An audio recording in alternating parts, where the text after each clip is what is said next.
my channel. Today I thought I would do a video to talk about kind of what I've learned about horse training since I got Ruby.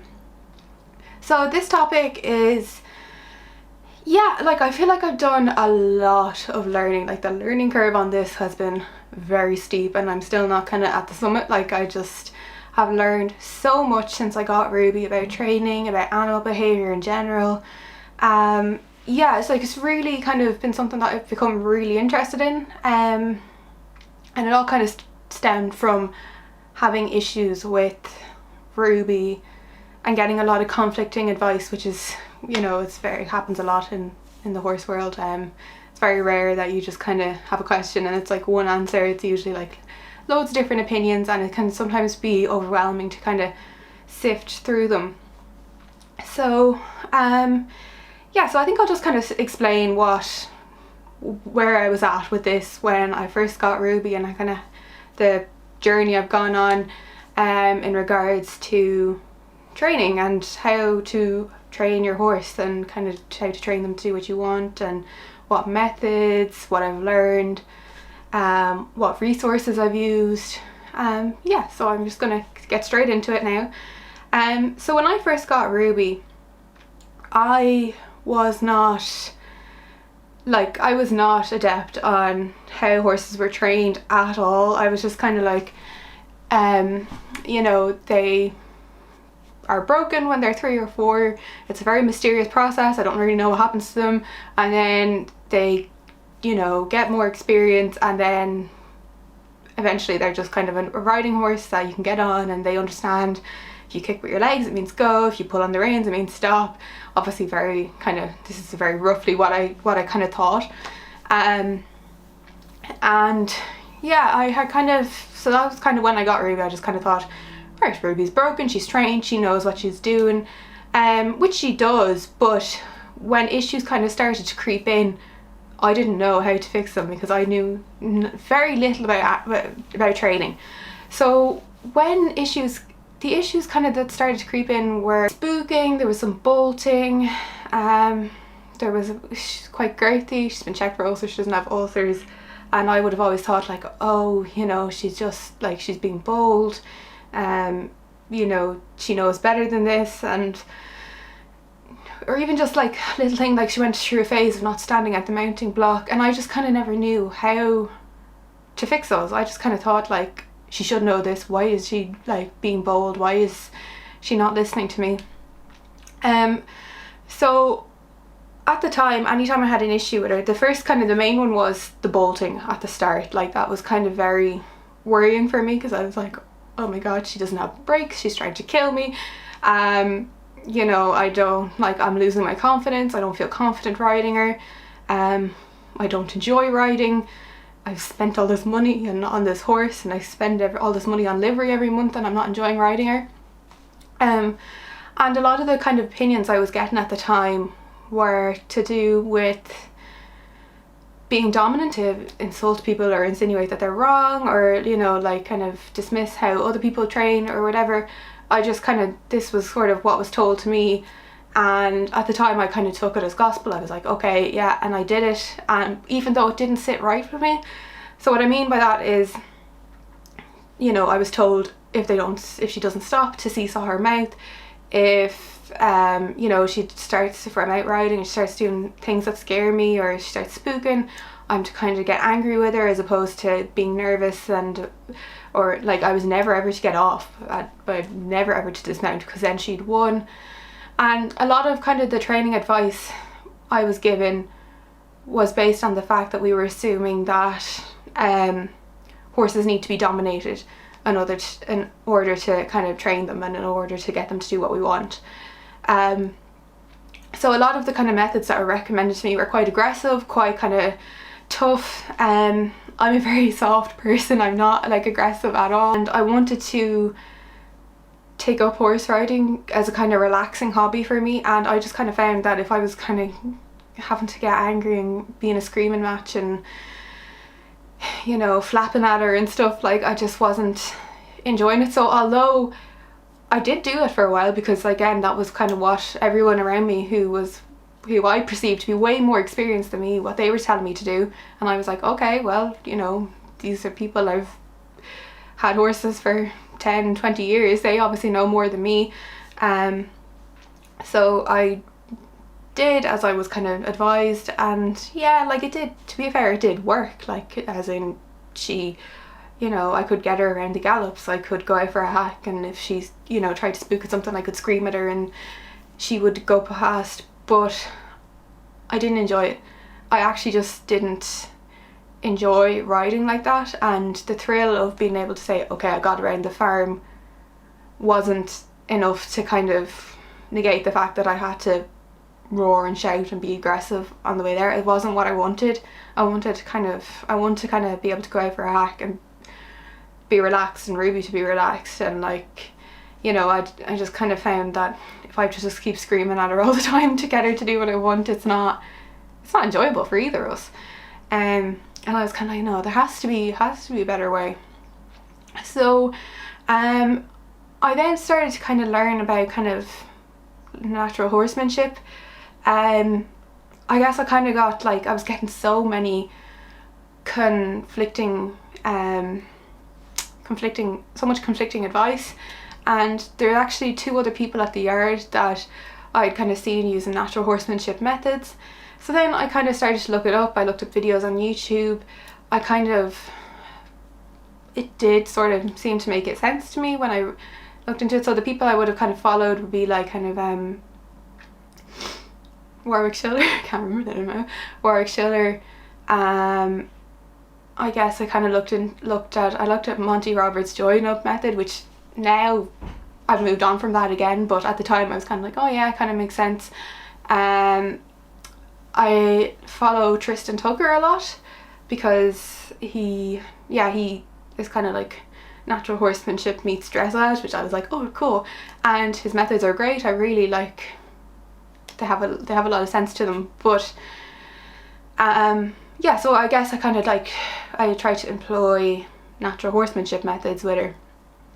So there was also another guy at the yard who worked with Ruby as well, and again he was using natural horsemanship methods. So for instance, there used to be, it's actually gone now because we're getting an arena extension, but there used to be a hedge along one side of the arena that used to always cause us issues. Like, she would always, if we were going down that long side, she would always whip out and spook like a bird. All it would take was like a bird to rustle in the hedge and she would just freak and whip out and spin, and a few times I came off because of it. So basically what a lot of the kind of natural horsemanship methods were kind of, you know, okay, you don't want to be at the hedge, that's fine, but if we go into the middle of the arena, we're doing really hard work. You get to rest at the hedge, the middle of the arena is really hard work.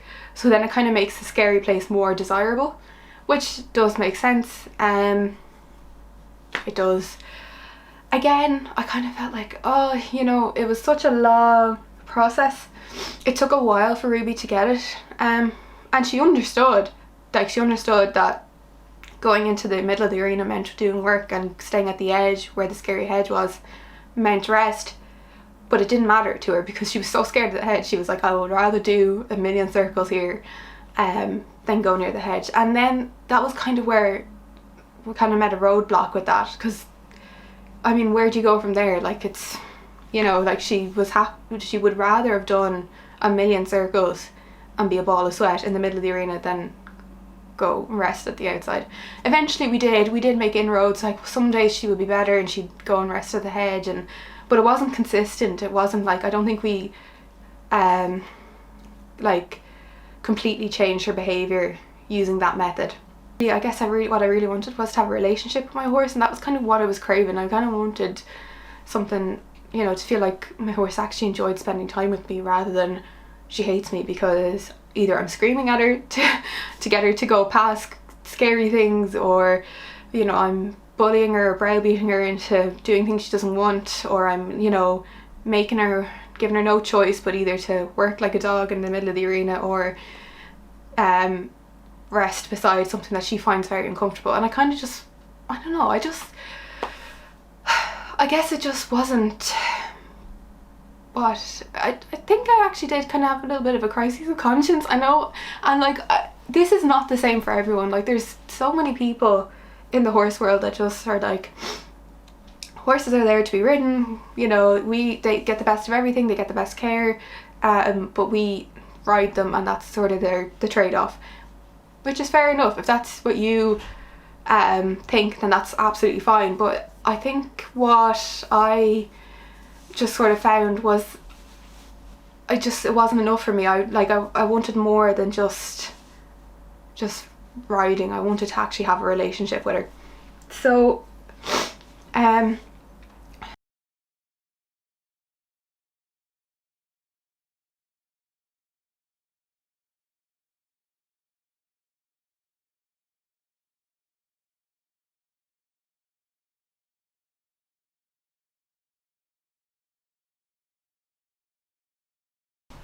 I actually got talking to Barbara from No Nose Bands No Problems, and she first introduced me to positive reinforcement. And I remember she kind of this was like pre-COVID, so I was in my barn and she was in her barn, we were in separate barns, and I was asking her, she was walking by, and I asked her like, oh, you know, how would you, I can't even remember what my training question was, but I was like, what do you think? I asked her something kind of what she thought about Ruby. Probably she was spooking, or I don't know, I can't remember what it was, but I asked her a question anyway, and she was sort of like, I just do this positive reinforcement, it's based on science, come in and I'll show you what I do with Blossom. It's her mare.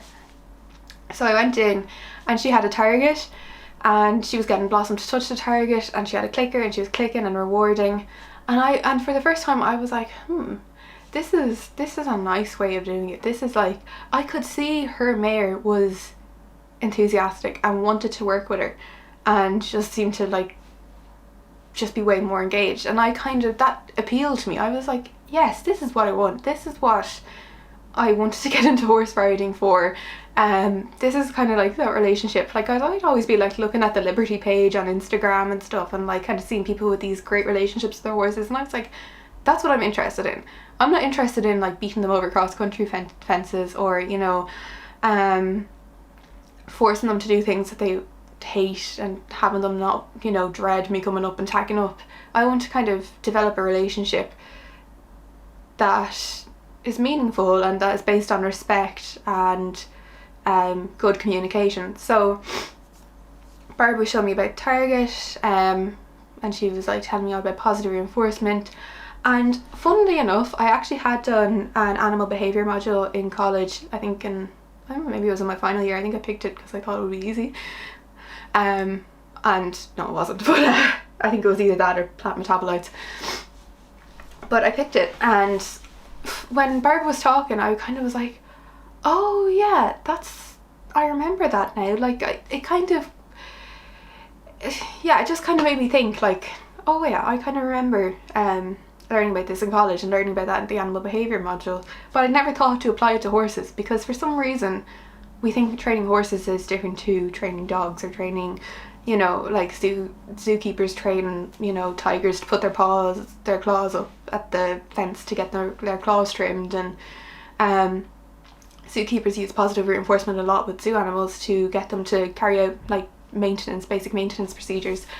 So, but for some reason horses are like their own special category. We have like a whole horsemanship, you know, way of training them. There's no like dolphinmanship or dogmanship. It's all like horsemanship. She kind of ignited the positive reinforcement curiosity in me, and I remember then going home that night, and I remember just like googling it and googling clicker trained horses and watching YouTube videos of connection training, or like horses doing tricks using clicker, being clicker trained. And I just because from a scientific perspective, like, it just seemed so sound and just so logical to me.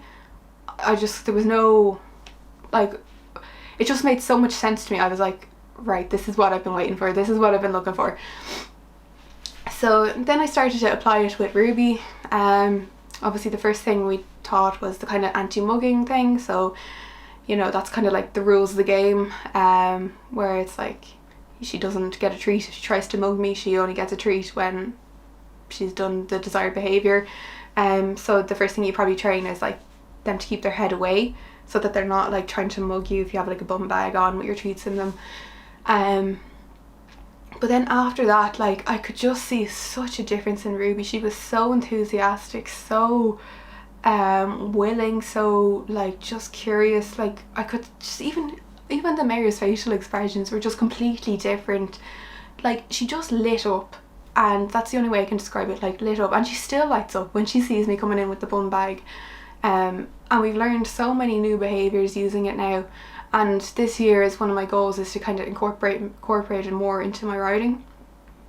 So obviously the positive, so basically with all this learning, going back, I learned that there's the quadrant. So it's like positive reinforcement, negative reinforcement, positive punishment, negative punishment. So basically, traditionally, horses are trained using negative reinforcement. So that's your traditional pressure release. So I'm going to keep, you know, if I want to make the horse walk on, I'm going to squeeze up my legs, and as soon as they go, I'm going to release the pressure, and they will, that's their reward for doing the correct behaviour. Positive reinforcement is kind of like, I want to get my horse to lift its leg, so I will like do the cue for lifting, asking the horse to lift its leg, and as soon as it does so, I'll click and give it a food reward. So I'm adding something to the situation as a reward for the desired behaviour. Negative reinforcement is taking something away. So positive, negative. So it's not negative in the psychological sense as in it's bad, it's negative as in it's minusing something. So basically, all kind of the natural horsemanship methods, where it's like you keep making them bend, or you keep making them work, or you keep the pressure on until they do what you want, and then as soon as they do what you want, you release the pressure.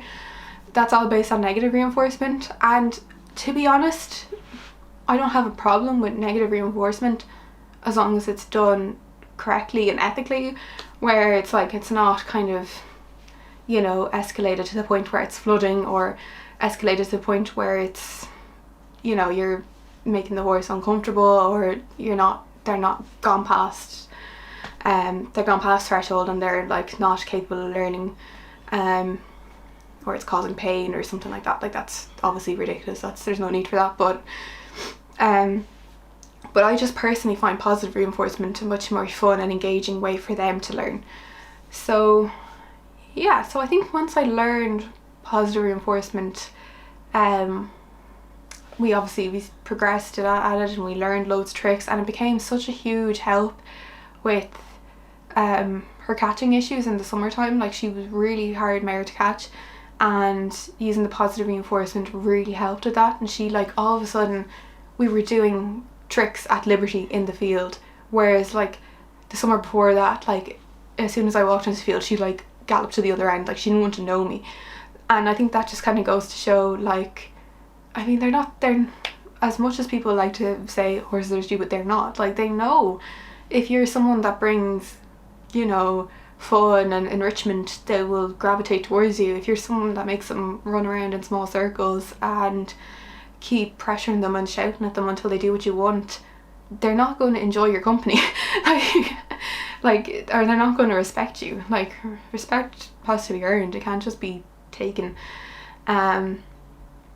So yeah, like, so basically, like, once I introduced positive reinforcement, our groundwork just went up and up and up and up. And now one of my goals for 2021, as I said in my goals video, is to include more positive reinforcement into my riding. So obviously Ruby is trained traditionally, which is using negative reinforcement. So yeah, so like, and there's nothing wrong with that. Like, I mean, if I put the slightest pressure on my leg, Ruby goes, and I release the pressure straight away. You know, if I want her to canter, I'll move my outside leg back slightly, and she'll go into a canter, and I don't keep the pressure on with my outside leg. I let it go and she's rewarded, and there's been no stress, no, like it's not like, you know, there's no stress in it, so there's no issue with it. But I just think Ruby would start to enjoy riding a lot more if I incorporate positive reinforcement into it. So that's my goal for 2021. But I just kind of wanted to share my journey on kind of how much I've learned, and basically just kind of the growth, and I saw this quote the other day, and I'll pop it up on the screen now, and I might do a little voiceover, or else I'm just going to kind of explain it quickly here. And it's like, basically, someone that knows the principles can choose their methods, but if someone doesn't know the principles, they can't choose their methods as wisely. And I think that's, once you learn the kind of behavioural theory and learning theory, and you learn that quadrant of operant conditioning, it becomes so easy for you to decide your methods. Or if you're following someone, you can literally straight away see, okay, yeah, they're using negative reinforcement there, they're using combined with positive reinforcement, that's subtle negative reinforcement combined with a bit of positive reinforcement. That's kind of all I wanted to say. It was kind of a conversational video. I just sort of wanted to basically have a conversation about what I've learned, and I'm sure I'm not the only one to have gone on this journey, and I hope other people, if they are on this journey too, that they would comment below or just let me know what you're learning, because it's all very interesting. And I will say, just in relation to the point about dominance, Jet Equitheory, I think that's her YouTube username, I'm not too sure, but I know it's the name of her podcast. But she has a brilliant podcast, it's really well researched, and a brilliant YouTube video actually on dominance theory. And it's kind of, I think it's called like Dominance Theory Debunked or something, because it's such a common idea in the horse world that we need to dominate them, and they won't respect you unless you are dominating. But horses aren't like that. They're very peaceful, relaxed creatures. You never really see them in a field like trying to dominate each other and, you know, having fights. The odd time over maybe a bit of resource guarding, but not, they don't really have the concept of dominance. But anyway, I'm not going to go into that too much, because I would recommend you watch Jet Equitheories or Jill's video on that, because it's just brilliant and so well researched. So yeah, that's all I have to say. It was just kind of a conversational video. I would love to hear your experiences and what you've been learning about animal behaviour, learning theory, kind of where you are in your horsemanship journey, because I'm sure everyone's at different stages, and there's nothing wrong with that. Like, I mean, when you know better, you can do better. So I don't feel, I mean, sometimes I can think back on things I did when I first got Ruby and feel sort of sad or frustrated, but like, there's no point, because at the time I was doing the best that I knew how to do. So yeah, let me know what your thoughts are on this topic, and if you've got any good resources, please share them below, and I will chat to you in my next one.